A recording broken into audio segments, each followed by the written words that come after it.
how do you explain when things don't go as we assume? Or better, how do you explain when others are able to achieve things that seem to defy all of the assumptions?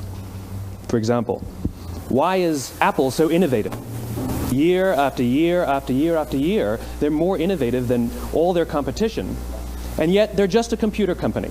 They're just like everyone else.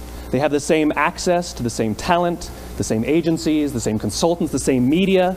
Then why is it that they seem to have something different?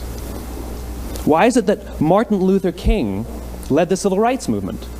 He wasn't the only man who suffered in a pre-civil rights America, and he certainly wasn't the only great orator of the day. Why him? And why is it that the Wright brothers were able to figure out controlled powered manned flight when there were certainly other teams who were better qualified, better funded, and they didn't achieve powered manned flight, and the Wright brothers beat them to it? There's something else at play here. About 3.5 years ago, I made a discovery, and this discovery profoundly changed my view on how I thought the world worked, and it even profoundly changed the way in which I operate in it. As it turns out, there's a pattern. As it turns out, all the great and inspiring leaders and organizations in the world, whether it's Apple or Martin Luther King or the Wright brothers, they all think, act, and communicate the exact same way, and it's the complete opposite to everyone else. All I did was codify it. And it's probably the world's simplest idea. I call it the golden circle.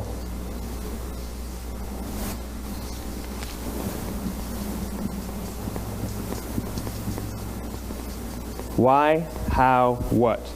This little idea explains why some organizations and some leaders are able to inspire where others aren't. Let me define the terms really quickly.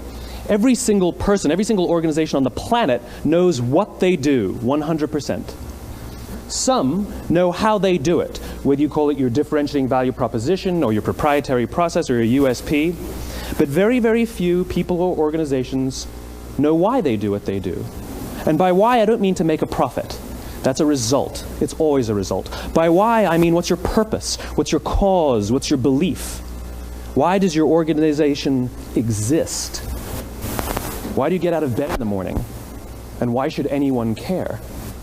Well, as a result, the way we think, the way we act, the way we communicate is from the outside in. It's obvious. We go from the clearest thing to the fuzziest thing. But the inspired leaders and the inspired organizations, regardless of their size, regardless of their industry, all think, act, and communicate from the inside out. Let me give you an example. I use Apple because they're easy to understand and everybody gets it. If Apple were like everyone else, a marketing message from them might sound like this. We make great computers. They're beautifully designed, simple to use, and user-friendly. Want to buy one? Meh. And that's how most of us communicate. That's how most marketing is done, that's how most sales is done, and that's how most of us communicate interpersonally. We say what we do, we say how we're different or how we're better, and we expect some sort of behavior, a purchase, a vote, something like that. Here's our new law firm. We have the best lawyers with the biggest clients. We have, we always perform for our clients, do business with us. Here's our new car. It gets great gas mileage. It has, leather seats. Buy our car. But it's uninspiring. Here's how Apple actually communicates. Everything we do, we believe in challenging the status quo. We believe in thinking differently. The way we challenge the status quo is by making our products beautifully designed, simple to use, and user-friendly. We just happen to make great computers. Want to buy one? Totally different, right? You're ready to buy a computer from me. All I did was reverse the order of the information. What it proves to us is that people don't buy what you do, people buy why you do it. People don't buy what you do, they buy why you do it. This explains why every single person in this room is perfectly comfortable buying a computer from Apple. But we're also perfectly comfortable buying an MP3 player from Apple, or a phone from Apple, or a DVR from Apple. But as I said before, Apple's just a computer company. There's nothing that distinguishes them structurally from any of their competitors. Their competitors are all equally qualified to make all of these products. In fact, they tried. A few years ago, Gateway came out with flat-screen TVs. They're eminently qualified to make flat-screen TVs. They've been making flat-screen monitors for years. Nobody bought one.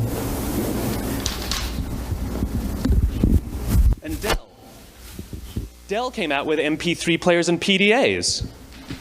And they make great quality products, and they can make perfectly well-designed products, and nobody bought one. In fact, talking about it now, we can't even imagine buying an MP3 player from Dell. Why would you buy an MP3 player from a computer company? But we do it every day. People don't buy what you do, they buy why you do it.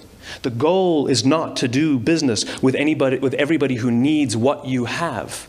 The goal is to do business with people who believe what you believe. Here's the best part. None of what I'm telling you is my opinion. It's all grounded in the tenets of biology, not psychology, biology. If you look at a cross-section of the human brain, looking from the top down, what you see is the human brain is actually broken into three major components that correlate perfectly with the golden circle. Our newest brain, our Homo sapien brain, our neocortex, corresponds with the what level. The neocortex is responsible for all of our rational and analytical thought and language. The middle two sections make up our limbic brains, and our limbic brains are responsible for all of our feelings, like trust and loyalty. It's also responsible for all human behavior, all decision-making, and it has no capacity for language. In other words, when we communicate from the outside in, yes, people can understand vast amounts of complicated information like features and benefits and facts and figures. It just doesn't drive behavior. When we communicate from the inside out, we're talking directly to the part of the brain that controls behavior, and then we allow people to rationalize it with the tangible things we say and do. This is where gut decisions come from. You know, sometimes you can give somebody all the facts and your figures, and they say, I know what all the facts and details say, but it just doesn't feel right. Why would we use that verb? It doesn't feel right. Because the part of the brain that controls decision-making doesn't control language. And the best we can muster up is, I don't know, it just doesn't feel right. Or sometimes you say you're leading with your heart, or you're leading with your soul. Well, I hate to break it to you, those aren't other body parts controlling your behavior. It's all happening here in your limbic brain, the part of the brain that controls decision-making and not language. But if you don't know why you do what you do, and people respond to why you do what you do, then how will you ever get people to vote for you or buy something from you, or more importantly, be loyal and want to be a part of what it is that you do? Again, the goal is not just to sell people who need what you have. The goal is to sell to people who believe what you believe. The goal is not just to hire people who need a job. It's to hire people who believe what you believe. I always say that, you know, there's, if you hire people just because they can do a job, they'll work for your money. But if you hire people who believe what you believe, they work for you with blood and sweat and tears.